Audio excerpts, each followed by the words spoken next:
question hangna interaction bula hoi oja kono ki aduki matik nuai hai tare oja ki paring chumna oja na takri pa kono ki Manipur ki amasung Tripura da Meitei settlement ki kono se wa dise mathang amasung ate kono culture se khudi ras ho pa kamaina kono jokhat na tam ki ba amagi kono na Tripura ning thona kari maina sagotti ha se oja ki wari se da paring chumna takri pa se khudi aduki matik nuai amasung khudi tangsi tabi ba punumoksu appreciate to show da tawni hane khande ada ojagi wari manungda ina sum kan to ba numa khwaite nuai ba se mayam jaw khre numai machak se mayam jaw khre ojagi wari sida loina na Tripura da kana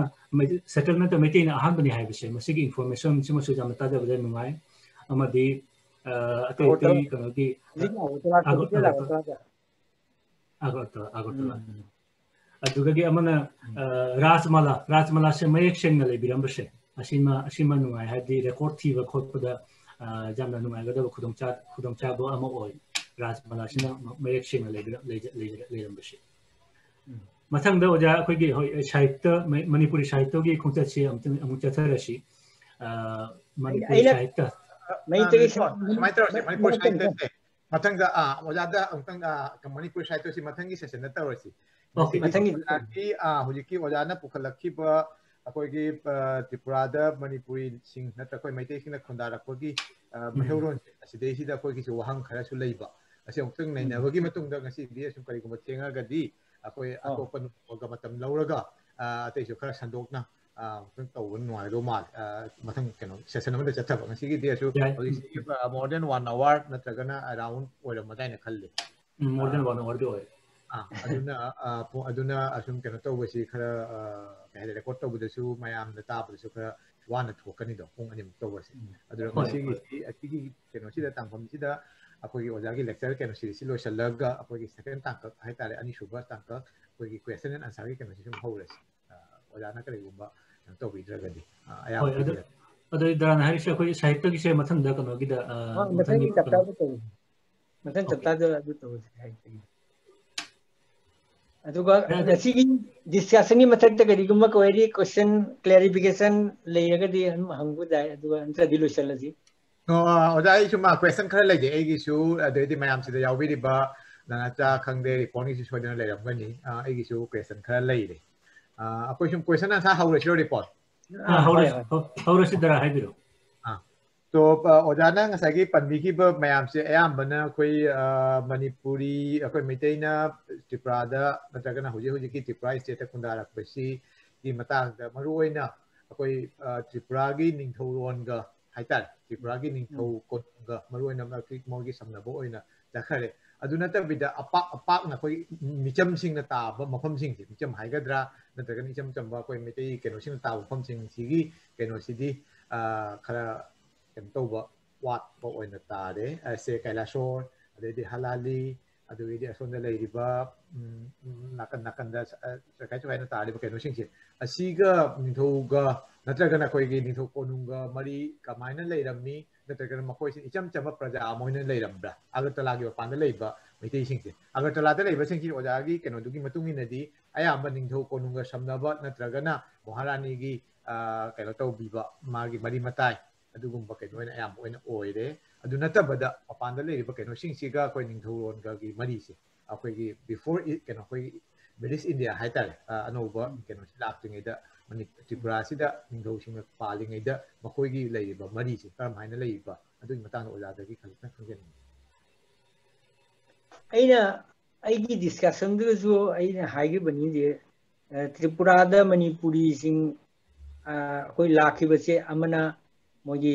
indho masen ngai sen oina gi ba dagi ama lakhi gi wari ma leire vacation gi matamda ade jamna pak san na lakhi bachina chaite khumtak gi matamne ado Tripura sibu moina mapan lanchen lakhi ba mayam je Tripura sidala aga khogi magi hum Manipur da leirambagi hum atmosphere duma moi phang adi wa adugi hana mamangai degi sumaitona Gobinji dumai to budumaina Radhamado Toragani do sumaina leibiji environment ma phangi the changapadi aina habadu jiki asama ultra ruchingi lambi se leramda aduna la ising je loina Bangladesh tawraga changakpan te na ba adu changapadu aina Bangladesh uraga su hariba kumila ko gi takla rusnabad haina khangnerami kumila de sumlak na tu bisgaw asi hinje loina asi matamada ko gi amana hill area plain area na le na ba kurasi matamada plain area su ni thono palambani aduga Mughal period ki matamdagi Hussein Shah gi matamdagi moina Mughal na asi mafam je moina plain area je logre adikona British na laga British na loraga Tripura bu Chakla Rusnabad se Kumilla Brahmanbaria Bisgaw Bala asi mafam jingina moigi Tripura ningthogi jomidari oin le moina tax collection tawraga British ta tax piba ar moina magi ye do lahoba atumaina le ma aduna sumai tona changaki bani loina adu aina haijagi bodo ade kendriyo sabha na ma le ma brahma sabha le rami adi kendriyo sabha gi head se matam kharani na Rajkumar Buddhimantana oirami adi hojiki sanasam Kamini Kumar maksu Buddhimanti matungda mansu oirami aduna akogi porgona khun khara lauraga porgona semaju porgona nipan le ramadu agortola mung le agortola town mung ama leire ade aina tulsibuti aiba rani bazar ge duromda ama leire ade di asulomda akogi sodorgi agortola gi south lomda leise isanjunno porgona aina ina haijagrabani bisalgor porgona aina ma haire ade bamuntiya de miti tari bite ase Mukundpur ga nangnaba mafam ni Barmuti ama haigre khwai gi Bisgaw khun kolana khwai gi porgonama Kollanpur gi porgonama adidi Koilashwar gi porgonama asiga de Koilashwar ga Dharmanagar ga ma ado porgona asiga kamaina khangde Komolpur ga jige ari Komolpur ga Dharmanagar ga Dharmanagar le ramde Koilashwar kogi Dharmanagar ga ani hak mitei tabada Komolpur chima jaude porgona gi moi torpada adi je amara Dharmanagar Koilashwar jo mara Koilashwar ga Komolpur asi moi gi porgona da jauramde ninjogi adi asi lei adi amuk akoi mitei gi damak rules regulation le ya adugi akogi power je pina le re akogi Manipur da Brahma Sabha le ramadu Irabut ki matamda adu mai to na akogi su le re mangi sengi tawraga indokpa asi Brahma Sabha na le khodi adu support to rabani nona power le ram Brahma Sabha indok khodi khundi ma chi totally akogi khunda tingmanam da adu mai to na ningthogi system munung le ram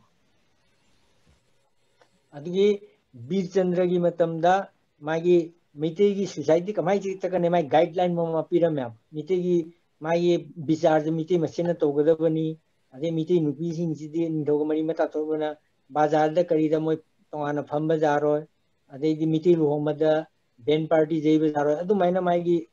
guideline ma piram adu gi guideline du thugairaga di mai punishment li adu gi wari li Ojada amana aigi wahang ahung le ama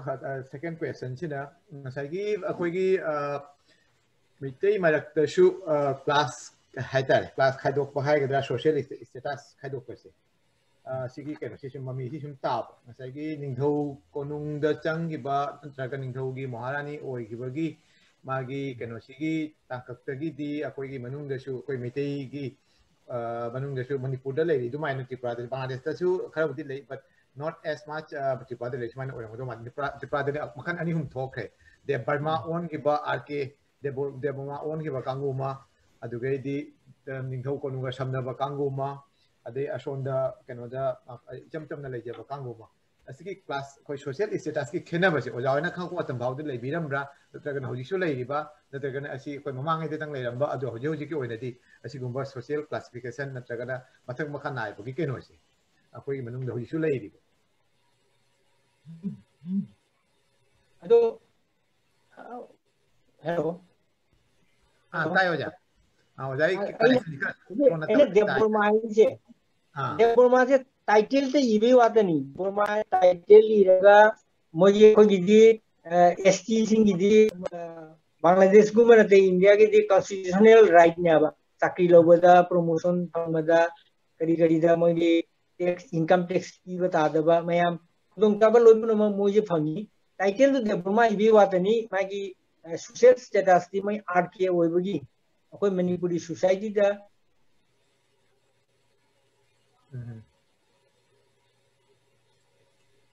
ओजाकी line का shown बा ओजाकी signal जी खतंग up down तो माली okay अखोय ngатꯪ जा comfort ओइरबा जारे खतंग तौबुदी मखा the लाकपनिना आंगांग जु नि okay अदुदि ओजा मथंग चथरसि अखोय कनो वहंग पाखुंगी मतंग सिदा अखोय दरा प्रमुख की वहंग अते लेरगदि हुजिक वहंग ओजा फजना वारी दु लोय हौद्रे एना हुजिक एना ओजा एना हंगनिंगी सिना सोशल मिटेगी सोशल स्टेटस से ngसागी मणिपुर की अदेदी मणिपुर मपान लेबा अखोयगी मरक्ता को त्रिपुरा की सिना खजितंग तोंगाले हादि ngसागी त्रिपुरा की कोनुंगा अखोय मिटे महानी लौबा मिटे की ग्रुप हाइगद्रा अखोय मिटे खुनाइगा अतोप मरी अमा लेबना असिदे सोशल स्टेटस की खेनबसे असिगी प्रभाव से बा इन्फ्लुएंसिंग असि जो फाउ लेरिब्रा नत्रगना ओवरऑल असि निथौ कोनुंगना बा निथौ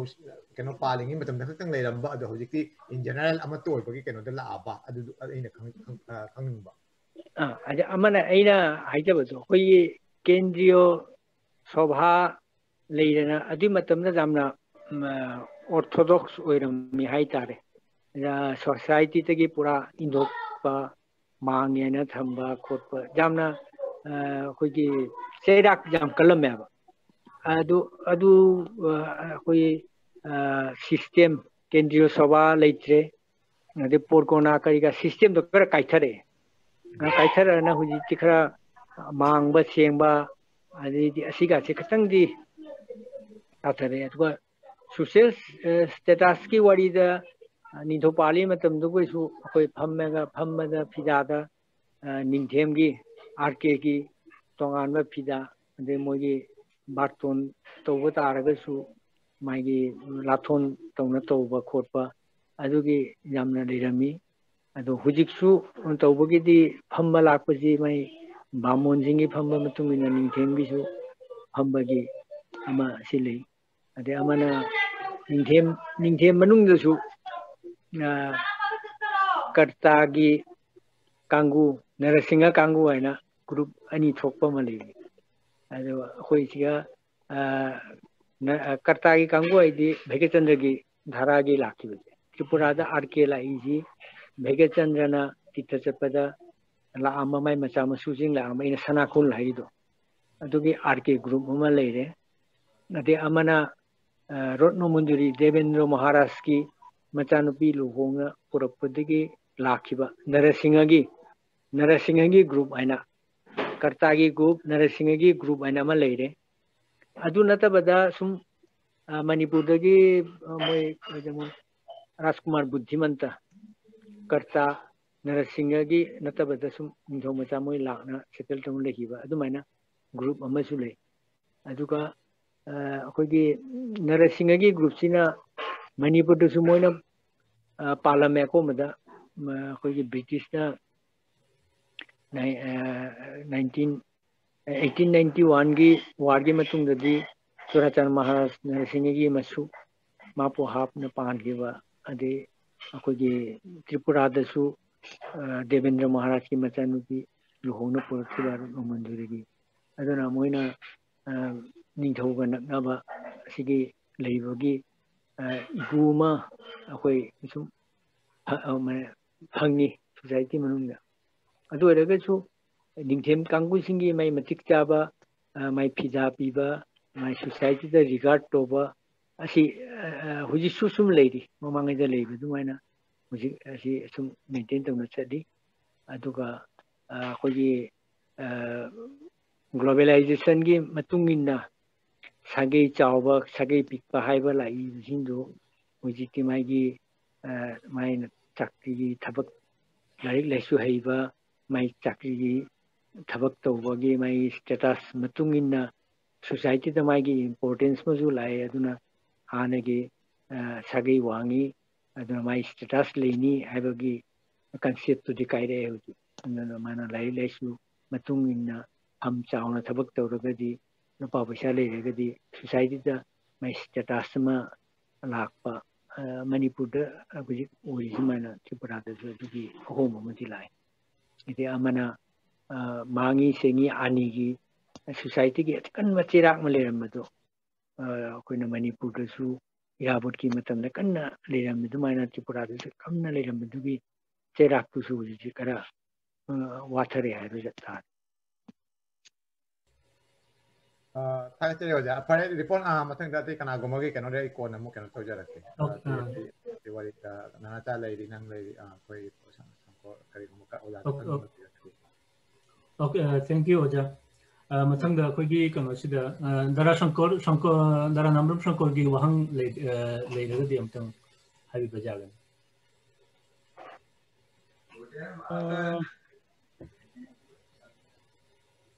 Kabara report. Tai. Jab ngachigi ojana kanadi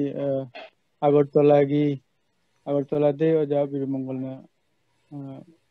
gi warish da jamna nungai de akoina khangdaba wari mayama tare khangjare Jabu Amukan Nakuram Jari, Dugaidi, Wahang Budi, Tudokpa Kanonate, do I need them Kangba ama Jadadum Hangana Hangjagana Tobad. Canada Ahanba Rash Utpashe Manipur Mapanda Ahanba Rash Utpashe Ojagi Kano Yakama the shoe Pang Hibara, no. Agartala dana hana taudi hana haiba should lay the amana kasada ahanba taudi hana shoe kanalioja. Oja karamba authentic karamana kari wajana kanataura de jam. Achi matang dadi kasado gido Tripura gi matungani. Karon Tripura jina ahan mahaiba tare. Koigi 1779 da ahanba rasana ki koi adui matunga Labin Chandra da Indofom Sinera Maga Vaka Chandra Titha Tholaposi Tripura da Thungabasi 1798 1798 ki March ki ada thungare adui Chao Supi asu November ki Maharashtra ki matam sida Radhamado Mandi Patista to Raga Gabinji Monga Ahan Barasi Sanare Manipur da Sanagi Bagi 19 years ki matunga Sanabarasni Aduna Akoi Oja Kunjo Mohone Leji matam da mana article mada Akoi Kasada Sanagi ba Raski Wadi Aduna Halena Magi Tarik to the 18 gi matungani Sanaki Boto. Hoi Hai Voji 1798 Sigi Matungani. The Aina Adimatum Ozagi article to the phone lore. Zakonjumona Aina Hai Oza Koi Tipurada di Bekatan Lakibasi Chingsang Komba Ganga Chat Paiba Larituga as you make Sengalira Vanima Matan Pitadaramba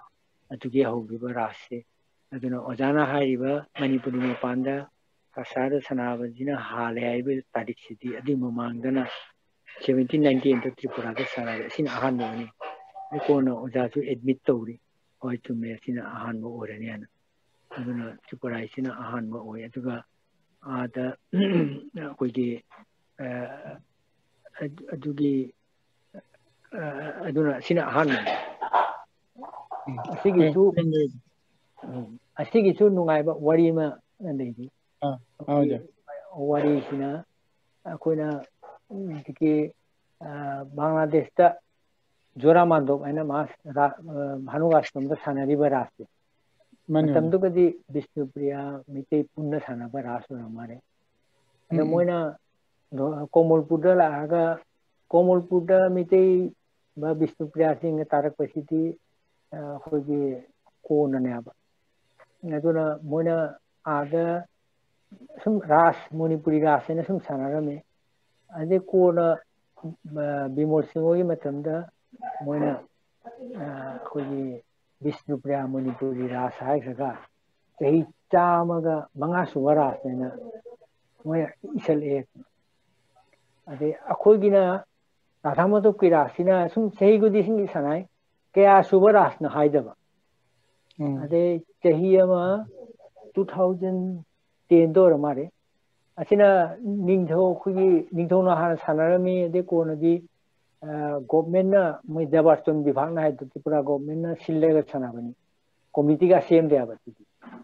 to raga su chahi ma di governor bu porangna se rase hogdo ongani ade adi subini ma fongi aina dugi convener bu aina hare mi di tehi chama ga manga suba hai gre akoi jina khwai de li daga tehi hap to bisi di tumaro akoi hap chena ani kana matam dagi rasana basi akoi lep bagi wari ta basi ga akoi na record phangi ki 1798 ki march ke da duga agotola de thungo bani ade di mandir pratishtha to ramina ma ishe sakpa bamo loi leire yesu charjo dugi chahi dugi raste hore na kona para ga di adi thir pa du chahi do tani ga tara subara ke no ade governor no se message sure Manipuri Maharaj chahi tani ga tara subara haina message ade adugi chahi lepak puduna hoji handak chahi ju chahi tani ga kunni thoyan le pa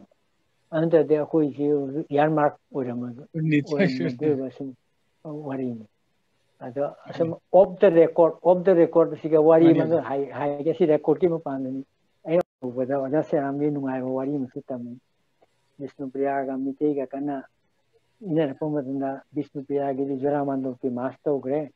akoi ju mitei gi tongan ma rasma hauno be na odi bhanu gaste ori barase na kamain to ya to ahan ma hai hele mamanga adi masalah sini tadi. Ada matang kali question lagi bawa report tertarik. Jam dengar dia kan lagi matang dah kan lagi nana cagi kan wahang matang lau cagi. Wajagi akhoi Tripura da akhoi miteina Manipur dai lakna khundarak pa amasung akhoi Bangladesh tagi akhoi lan gi mamang da lan gi tungda akhoi akhoi Bangladesh oirak pai matung da su khunda khibagi wari akhoi puwa wari akhoi hagi yam nuaina ai isamakki di yam khangei asigai akhoi gi tungda su haurak liba akhoi naharon singsu wajagi wari sigagi lokhaningai ba wari oi hogadaba akhoi gi reference oina thamja gadaba wahi kya su jawhre asigai na hangjaning bari waja akhoi gi ai wahang je ani thuage akhoi gi ojana hairak pada akhoi gi takhel hai gi base akhoi silet ki mayang singna bangali singna akhoi gi dakhin dagi asigi maron jong dor pada takhen da tabne waron se asima leire aduga gidi akhoi gi ras punima kaino to bosyo ja ras punima radhamadab kaino da radhanagar da hudok pasyo ja asida akhoi gi silet tagi Maharaja Krishna Kishore Manikka mahaki Maharani Muktabali asi mahak silet tagi chakhi bani hai asi waja masi matang siga aduga Muktabali gi maki mari thoklaba moirang them babuni na ham rasta ki bani hai base asi matang singta antang waja amta singdor badi phagadan khali adui makhada leijare akhoi gi Maharaja Birchandra Manikka gi nangi aham bagi question oja asi matang si antang singdor di ahar bagi question do karam bano ahar bagi question do aham bagi question ji akhoi Maharaja Krishna Kishore Manikka na hudokpa adui matamda hudomba akhoi Radhamadapta राजपूर्णिमा हुदोकपसे असी अखोगी मतम मदुगी अखोगी महारानी ओइबिरंबा मुक्तावली देवी महारानी मुक्तावली देवी महाक्सी सिलेटगी चखिबनी हाय अदु महाकी मरी थोकपा मोइरांगथेम बाबुनी हाइबसे महाकना अहांबा राज ताकपिबनी हाइबसे असी मतंगसिम ची अचुंबा अदुती अखोगी जामना कोल कृष्ण किशोर माकी अइना हाइबसे राजधर मानिक को सिदी कृष्ण किशोर सिदा आ कोन हैना राजधर की कृष्ण किशोर की मपा ईशान चंद्र की मानिक काशी चंद्र की मपानी कोई राजधर भाग्य चंद्र की मचानुपी होरिशेश्वरी ना अइना डिस्कशन जो हाई की बदनी होरिशेश्वरी ना कोई राधा माधव मणिपुर दे पुरागा मंदिर प्रतिष्ठा तौरगा अदुगा सनागिबा रास्ते 1798 नि सनागिबा रास्ते अदो जिहाइबा बाबुनी सिदी आ कोन मुक्ताबोली सी सिलेट नते मान लाखिबजे कोई 20 गाउँ की मनाक्त कदिनो खुनमा हारि तबुबुदी सिलेट हारिदि बृहत्तर सिलेट हारिबुदी अदि मतमदुगदी अखोय हॉबीगोन साइना लेरमद्रे अदि मतंग ग्रेटर सिलेट हाइ लेरे एक्चुअली दी 20 गाउँ की मनाकी तोरो हाइबना कदाय पर्टिकुलर मफम जो आई लारिक तो लेरगदि हाइना दुगी तो माकी माना कृष्ण किशुना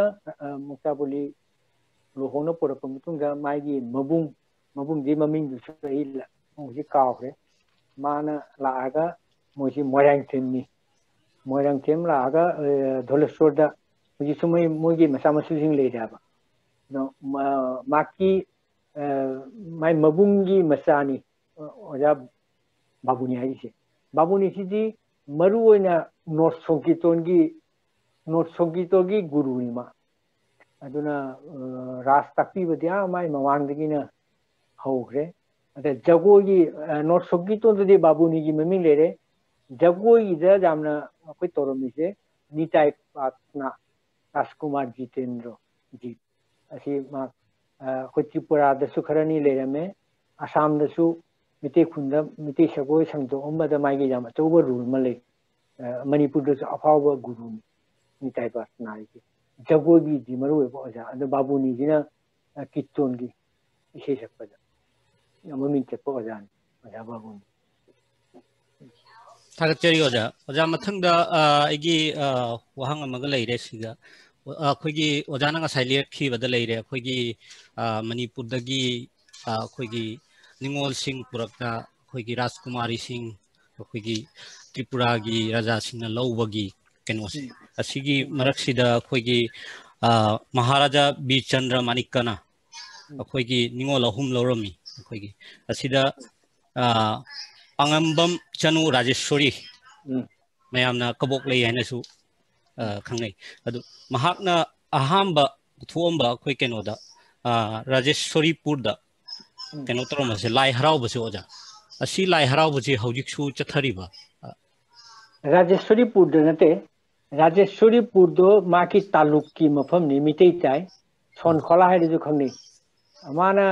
लाई हराव अइनसु लसाइवारी तौजखिबदुनी माकी मचानिपा राधा किशोर जिना युवराज ओरे अदेगी महारानी प्रधान महारानी माना सेकेंड महारानी प्रधान महारानी ओरिबा भानुमती की मचानिपा खोगी सोमरेंद्र जिना बोरो ठाकुर मणिपुर सेनापति आरिदो बोरो ठाकुर बिसिगा असिके अदेदी भानुमती की मबुंग कोक्साउक सना नोरध्वज माना मंत्री वरंबा अदुना जुबरासी करिगुम मोइना हातो खगदी बोरो ठाकुरनसु निधो ओइबा जाय अदुना अदुमाइना हातो खिगद्रा राधा की सुजे निधो ओइबा जारोइदा अदुमा अकीबा माउंद पोकपदगी अहनजिंगना पाखंग मलालु लाई हराव अदु एरगदि नंगी निंगबदु थुंगनी हाइबदगी माना आगरतलागी motor stand old motor stand की मनाक्ता पाखंग मगी मंदिर ही लिंखल लगा दुगा लाई हराव बचमाना हौतो अम्बनी राजेश्वरी अंगमम निंगोम नोबो कुमार ठाकुर एना मागी 사계기 이니 그러나 노보코마르 Thakur 거리시나 라제스리 너르버기 뭐이 민토기 머리마타시냐네 Thakur 바디 펀지마 노보코마 Thakur 거나 하이 아고르톨라데니 호도미 아도 부지가도 라이하라오바 거기 제히 군타 모모왕가 레귤러 라이하라오미 두가 마이비무수 레라미 아코노 우와가 no irai numit khudingi lai tong mayam pauta kapirami ado la adugadi lai haraudre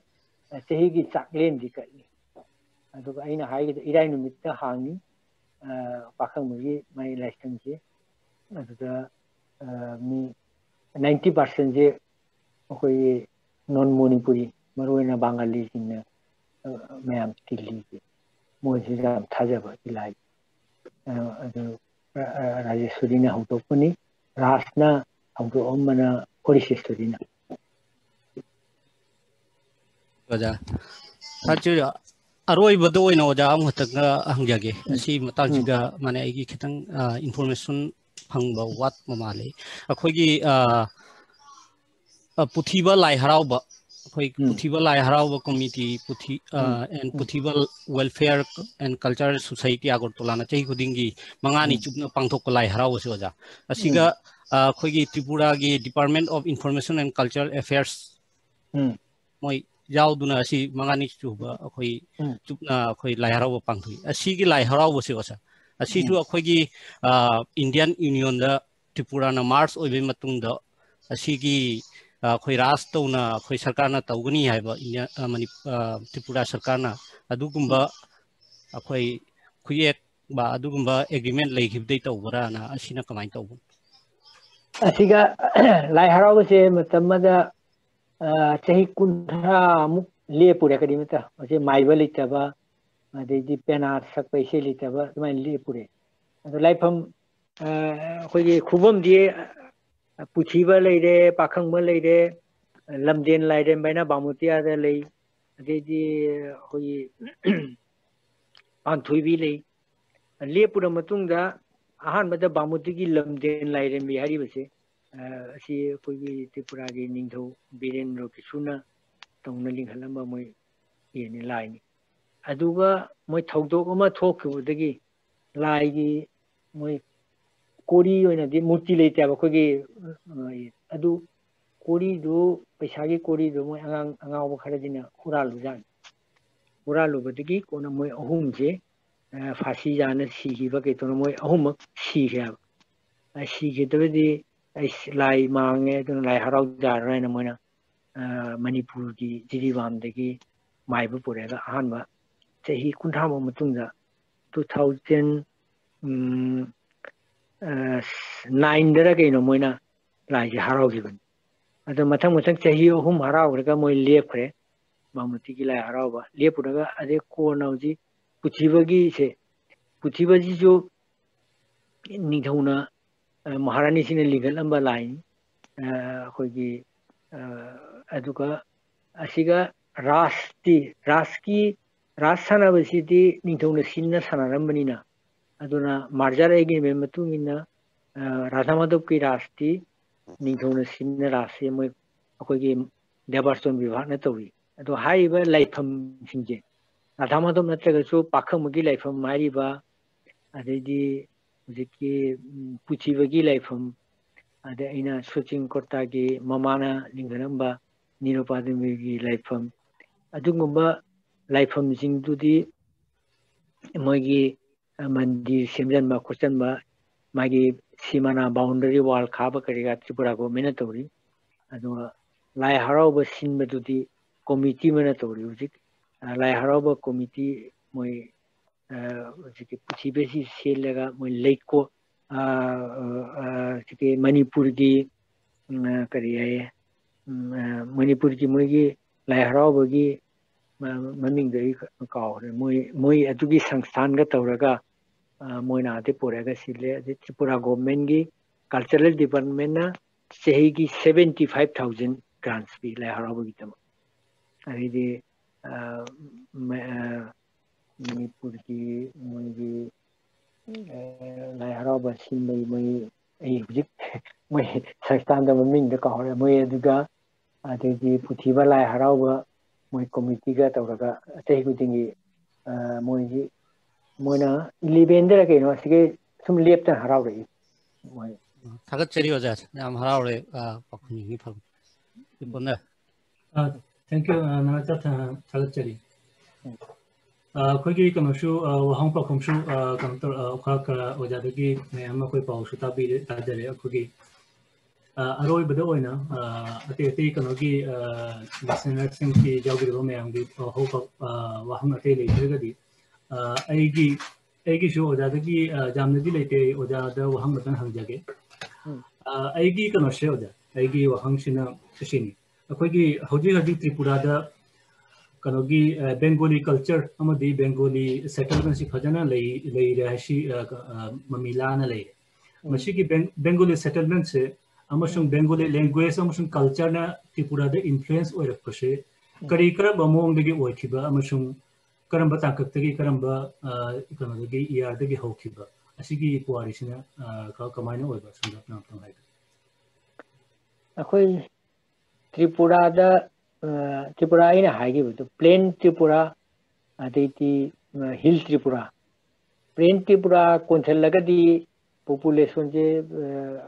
Bengali population abo jami haira majai aduga moina plain Tripura dudi Tripura gi nidhogi administration manungda leitabina hujina India partition tasu akoina phangi ge hill Tripura ni the hill matamdugi hill Tripura dadi majority se moi tribal singa oramani majority 60 that is 60% ka adum oramani ate 40% mana Bengali plus Manipuri ba ate community puntala aduga maduina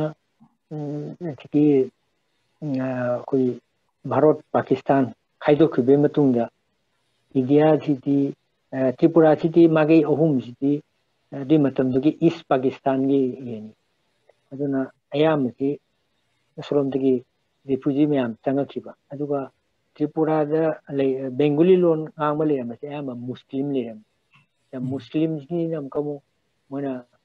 East Pakistan da takre namoi binimoy na lam sinoksin tong na takiba su me am jaw asumai to namai me am changaki peljiga moina ujina 31% koi local tribal hi 31% ade atina Bengali ate puncha laga atina 69% ina moina population ji oge ade akhoi gi Manipuri gi na 1930 da nidho parliament tamda akhoi gi dike mami Somonro Chandrama Harvard University gi MA aduna makna survey torum survey to ka akogi Manipuri population je adi matamda 1930 da 19,320 again oram aduna Tripura gi population na adi matamda ka jamande 4 lakhs da 5 lakhs da taitan pray 6 to 7% of Manipuri population le me adedi mapandagi sum akoi ye si changchal padi fuji me am changapatagi akoi gi di siga leijara roi aduna koina Manipur di chehitera khunta pada koi chelapani akoi amkam akoi mafam da tillu gadabani aduna maning thong longani mamang thong hangani akoi di pawro akoi angang uri tarami ana hana chalhubana fei kona chepami di ponlanggok-tagi phi sindhaba nang horoi haiba dugumba ama lebade mayam Tripura dagi Manipur da Kasar da ado Rongka Hojairam da samgi ohon mo hona gya mite khun aina khanga padu mite khun manga tarukti ta bi tara no mite khun ai le mi uji le kite ade taung na mite khun le ma jindu khajitang roina ngai thage adi matungda amkamu 80 da asida khogi amkamu khogi rayot ma thoki aduga akhoi saksin amkamu how manba leiribana amkamu Bengali area ta ado aso Bengali sine so koi bu nusi koi da miti ne khanga dikani meta tawte tribal sine jo saksu mane moi su koi dam thaja batami koi di peaceful Manipuri is the peaceful jati ado kanna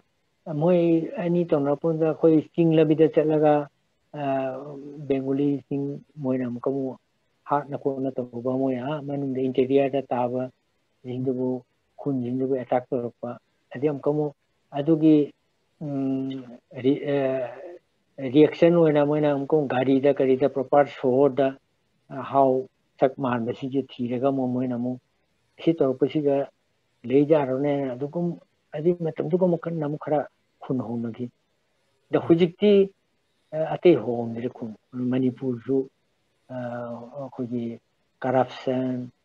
di ate issue me am degi Manipur ju santi le trekhange aduna sum ate je hujikti ate khun ho ngane thajate sumai to na koi population de 1930 da 19,000 le muduna hujik 2020 90 years ki matung da koi population de sum below 30,000 ni makha da le ye ne gat aduna population li amina hujik ti matamada di maharani sing oirami ade akoi gi population ju jamami akoi jam position phana le rami de hujina population li amina bhut ki da koi factor oinam je akoi na tari ju dharma nagor dina up to bisalogo scattered in ta gibena constitution amata da koi na factor oibenam je aduna MLA kanam je factor oidamina political importance koi phamdre aduna ti khatang akoi politically akoi katang weak habitat jam ngai jiu ja masigi kono je phirom se akoi Bangladesh to so adumai hoi adumai na dum tawri haiba tare dum situation political situation ni mai de gidi adum manare haijai mathang da ye muk kono da akoi gi solution la pagi tanja su jo sile ripunda ai wahang am tanga wajada aroi bana hangjage okay jam sablamna akoi gi oja akoi gi Dhaka rani haina ojana ngasai pan bigi ba Maharani Ratna Munjuri hari asigi kenosi akoi gi Dhaka gi Dhaka da taramba akoi gi mete gi ningthau Devendra Singh mahaki Rajbari Dhaka da leramye hojik aina dum tajabada akoi gi Rajmala da oja asigi matang da karigumba phangadra akoi gi Devendra Singh gi akoi gi ningthau Devendra Singh na taramba hojikti akoi Bangabandhu Sheikh Mujibur Rahman Novo Theater asi Bijoy Soroni Tejgaon Dhaka gi keno da leire asigi Dhaka manungda asigi mafam jiga ningthau gi akoi gi Rajbari lerammi ningthau konung lerammi haibagi akoi gi keno matai asigi matang da akoi gi Tripura da Rajmala da ba adugumba document adugumba chechang history da leiba oja phangnaba yaw hiba akoi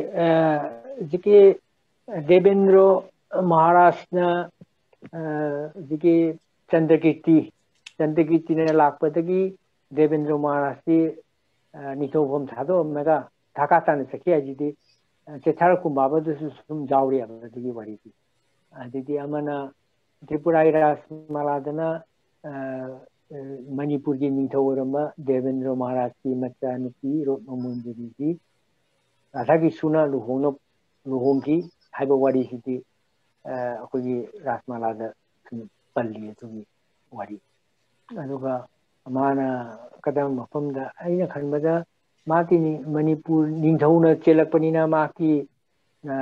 followers mayam tona team atom tadi chakal team ma chakhra moina adi matam ge nobab mana Tesgao je Manipuri para aiba mafam jida moibu lehen gi bani hai settlement aduna Manipuri sina taina je Manipuri para maming ona le ado aigi ike ahando thajari do Dhaka gi Manipuri para le ama lifetime gold sing mana jam wari tor me tudi Manipuri para ti gram ona le ama jan aduna moina san chen bagi wari ꯑꯗꯩ ꯚꯨꯠ ꯐꯪꯅꯕꯒꯤ ꯋꯥꯔꯤ ꯉꯥ ꯐꯥꯔꯒ ꯃꯣꯏꯅ ꯉꯥ ꯐꯥ ꯊꯝꯒꯅꯤ ꯉꯥ ꯆꯥꯕ ꯚꯨꯠꯅ ꯇꯨꯡꯍꯣꯟꯗꯒꯤ ꯉꯥ ꯂꯧꯅ ꯆꯥꯏ ꯍꯥꯏꯕ ꯋꯥꯔꯤ ꯃꯌꯥꯝ ꯑꯃ ꯃꯥꯅ ꯂꯤꯔꯤ ꯑꯗꯨꯒ ꯍꯧꯖꯤꯛꯅ ꯈ꯭ꯋꯥꯏꯗꯒꯤ ꯃꯥꯅꯦ ꯚꯤ ꯑꯥꯏ ꯄꯤ ꯑꯣꯏꯔꯤꯁꯦ ꯃꯅꯤꯄꯨꯔ ꯑꯩ ꯆꯠꯆꯔꯨꯔꯦ ꯃꯅꯤꯄꯨꯔꯤ ꯄꯔꯥ ꯑꯗꯨꯒ ꯌꯥꯝ ꯐꯖꯅ ꯑꯗꯨꯝ ꯁꯥꯟꯅ ꯂꯩꯈꯤꯕ ꯑꯗꯨꯒ ꯑꯩꯈꯣꯏꯒꯤ ꯑꯩ ꯈꯪꯅꯕ ꯕꯪꯒ꯭ꯂꯥꯗꯦꯁꯀꯤ ꯑꯃ ꯃꯥ ꯍꯥꯏ ꯈ꯭ꯋꯥꯏ ꯃꯅꯤꯄꯨꯔꯤ ꯄꯔꯥꯒꯤ ꯃꯅꯨꯡꯗ ꯚꯔꯥ ꯂꯩꯔꯗꯤ ꯌꯥꯝ ꯁꯦꯐ ꯑꯣꯏ ꯑꯗꯨꯝꯇꯪ ꯐꯪꯕ ꯍꯥꯏꯗꯨ ꯌꯥꯝꯅ ꯂꯥꯏꯕꯛ ꯐꯕꯅꯤ ꯑꯗꯣ ꯚꯔꯥꯁꯨ ꯇꯥꯡꯉꯦ ꯌꯨꯝ ꯑꯃ ꯀꯥ ꯑꯃ ꯂꯧꯕꯗ 40,000ꯒꯤ ꯃꯈꯥꯗꯗꯤ ꯑꯗꯨꯝ ꯚꯔꯥ ꯐꯪꯗꯦ ꯍꯥꯏ ꯑꯗ ꯑꯩꯈꯣꯏ ꯑꯒꯣꯔꯇꯂꯥꯗ ꯑꯩꯒꯤ ꯄꯣꯛꯄ ꯅꯔꯟ ꯈꯃꯥꯔꯩꯗꯨꯒ ꯃꯣꯏꯅ ꯙꯥꯀꯥꯗꯒꯤ ꯂꯥꯛꯈꯤꯕꯁꯤꯡꯗ ꯃꯣꯏ ꯀꯌꯥ ꯋꯥꯅ ꯂꯩꯔꯤ ꯑꯩꯅ ꯈꯜꯂꯤ ꯃꯣꯏꯅ ꯍꯧꯖꯤꯛ ꯂꯝꯗꯨ ꯀꯣꯟꯅ ꯂꯩꯔꯝꯃꯒꯗꯤ ꯑꯗꯨꯒ ꯖꯣꯝ ꯁꯥꯅ ꯂꯩꯔꯗꯤ ꯃꯣꯏꯅ ꯀꯨꯇꯤ ꯅꯨꯄꯥꯒꯤ ꯃꯄꯨ ꯑꯣꯏꯒꯗꯕꯅꯤ ꯑꯗ ꯃꯣꯏꯗꯤ ꯂꯝ ꯊꯥꯗꯣꯛꯑꯝꯅ ꯂꯥꯛꯑꯦ ꯑꯗꯨꯅ ꯅꯤꯡꯊꯧꯅ ꯂꯩꯕ ꯄꯤꯕꯅꯤ ꯑꯗ ꯃꯥꯗꯤ ꯅꯤꯡꯊꯧ ꯑꯣꯏꯅ ꯄꯥꯜꯂꯝꯕ ꯅꯠꯇꯕꯅꯤꯅ ꯅꯤꯡꯊꯧ ꯀꯣꯅꯨꯡ ꯑꯣꯏꯅꯗꯤ ꯂꯩꯔꯝꯃꯣꯏ ꯑꯗꯨ ꯑꯩꯅ ꯆꯠꯄ ꯃꯇꯝꯗ ꯑꯩꯈꯣꯏꯒꯤ ꯆꯟꯗ꯭ꯔꯖꯤꯠ ꯍꯥꯏꯅ ꯑꯩꯈꯣই ꯃꯨꯛꯇꯤꯖꯨꯠꯇꯣ ꯃ꯭ꯌꯨꯖꯤꯌꯝꯒꯤ ꯂꯩꯔꯤꯕꯗꯣ ꯃꯥꯅꯁꯨ ꯍꯥꯏ ꯃꯣꯏꯁꯤ ꯂꯣꯀꯦꯁꯟꯁꯤ ꯀꯗꯥꯏ ꯃꯐꯝꯗ ꯑꯦꯛꯖꯦꯛ ꯗꯦꯕꯦꯟꯗ꯭ꯔ ꯃꯍꯥꯔꯥꯖꯀꯤ ꯂꯩꯔꯝꯃꯁꯤ ꯃꯣꯏ ꯂꯣꯀꯦꯁꯟ ꯑꯃꯗꯤ ꯄꯨꯊꯣꯛꯑꯦ ꯑꯗꯨꯁꯨ ꯐꯖꯅ ꯃꯐꯝꯗ ꯑꯥꯏꯗꯦꯟꯇꯤꯐꯥꯏ ꯇꯧ ꯉꯝꯗꯦ ꯍꯥꯏꯕ ꯑꯗꯨꯃꯥꯏꯅ ꯍꯥꯏ ꯃꯣꯏ ꯅꯤꯡꯊꯧ ꯀꯣꯅꯨꯡ ꯁꯥ ꯂꯩꯔꯝꯕ ꯀꯣꯅꯨꯡ ꯆꯤꯡꯊꯅ ꯂꯩꯕ ꯑꯗꯨꯒꯨꯝꯕꯒꯤꯗꯤ ꯂꯩꯇꯕ ꯖꯥꯠꯅꯤꯗ ꯊꯥꯒꯠꯆꯔꯤ ꯑꯣꯖꯥ ओके ओजाबो अमुक हन थगति अरोब दखोई दराप्रम तम लाक्से दरागी कई अति वहम चिते बोले सिगा ए ओजादैना ngasai wari di yame hang musme yamna du ngasi matam ji khara kan mathangi kana dong la ke du ngasi oina ngasai ke mitei settlement na takoi manipuri tripura gi wari sidai sida ko mitei pangan gi wasi ma khara ina ojada palhaning khara su leiba no mitei pangan sum dei di lei ko akoina leise moina subdivision amakakta komulpur bhanugashta thangaribani ado moina tariba moloya aina khun ekdam border ga toren dholai toren sigi wang matani do landho khagana ai chacharude do landho gana Bangladesh tare asolomdana moloya khun aduka ekoi kobi Alauddin aina kaino Alauddin aina lemi ma sereng lari masu ahan ma mite pangan manungda phongba sereng lari ni whole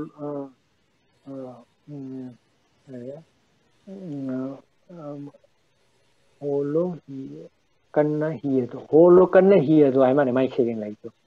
ado khoi jam tina ma lei hi je ado moi molaya sida pura mite pangan la tane ni